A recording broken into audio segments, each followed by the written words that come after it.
Hello everyone, how are you? Here Lady Weapon on Alone Season 10, Episode 4. In case you missed it last week, double elimination, tap out, Lee went home, and Ann. So 8 people we made. Who's going to win the $500,000 and become champion of Alone Season 10? To be the last one stand, Northern Saskatchewan. So, let's start off with Taz from Brazil.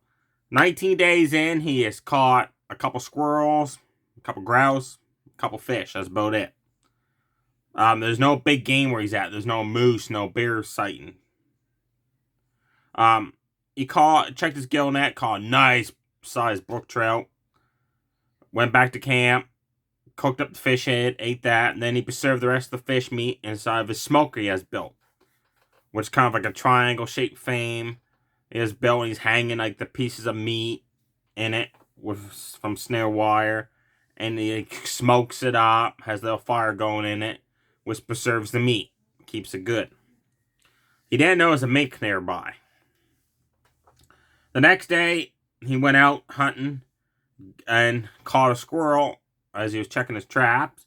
As he brought that back to camp after he cleaned it up by the beach, the lake, he came back, an animal got into his smoker, stowed half the fish meat he had, and he had some grouse laying around his campsite. They didn't even clean and pluck the feathers, none of it out. Well, this animal did him a favor. The animal basically left the feathers but ate all the meat and took off with it. So he's like, man, what the hell stole my food? So he decided now the smoke is not a good idea.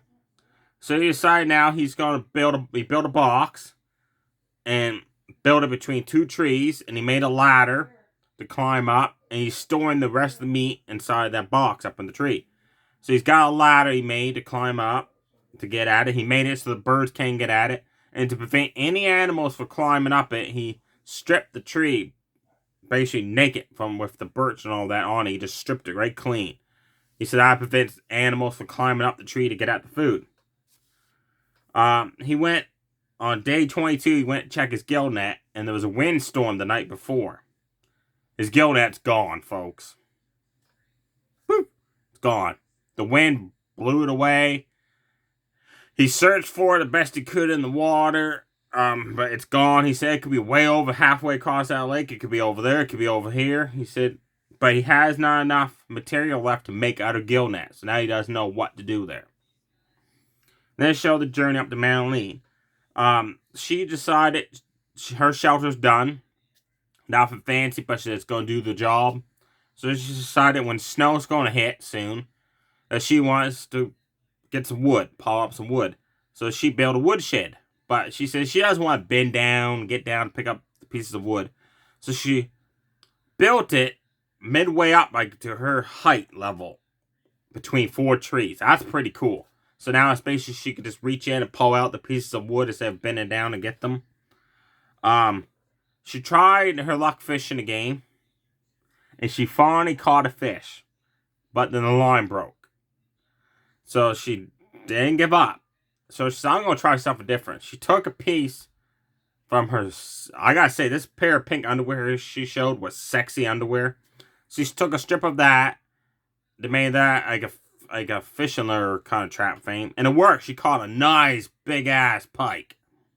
So that sexy pink pair of underwear worked for her. She finally caught her very first fish on the show. 19 days in, she was excited. She said, I'm taking this sucker back to camp and I'm going to enjoy this meal.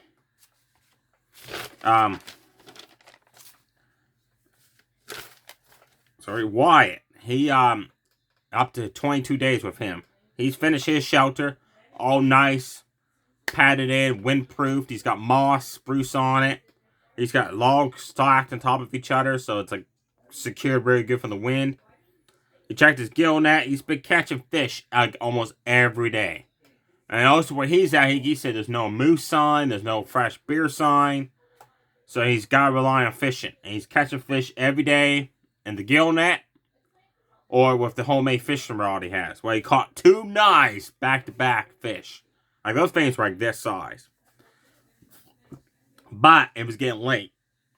So instead of taking them back to camp to clean them, he decided, I'm just going to leave them in this middle puddle of water, which he thought was safe. The next day, when he got up, he went to get them. An animal got the fish, took off with him. So he's like, man, that was my own fault. I should have took him back to camp with me. But he's all well. You gotta learn by your mistakes, right? Then he sat by the lake and just washing his feet, enjoying the scenery, and a mink came by. And it was cool. It showed that mink hanging out with him for a few minutes. That was cool. Like he said, he's not scared of me. He said, I'm not, he said, don't worry, I'm not going to cook you up. He said, even though the mink looks tasty, he said, it's just like a cool moment that an animal like that will come this close to you and just chill and relax and do whatever it wants to do in the water. So he said, hopefully this animal, him, will get like a bond going, like a friendship going. So that'd be cool to have. Cade, 17 days into his journey out 22.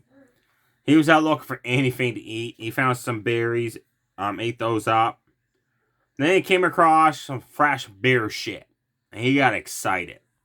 And he grabbed hold of that bear shit, folks, in his hands. And he started mushing that thing up. And he's like, this is fresh. Like, this is today fresh. So he's excited for that. He went back to camp and made some more arrows.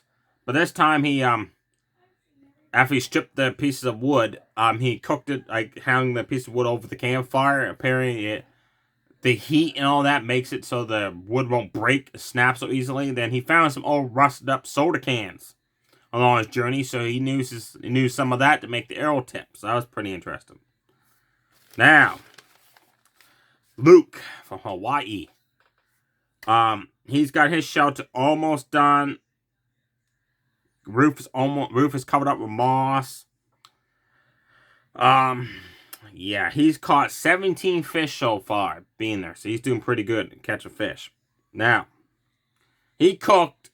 He's kind of doing the same thing Taz is doing. He's preserving the meat and whatever he's getting. He cooked up a 3-day-old pike fish.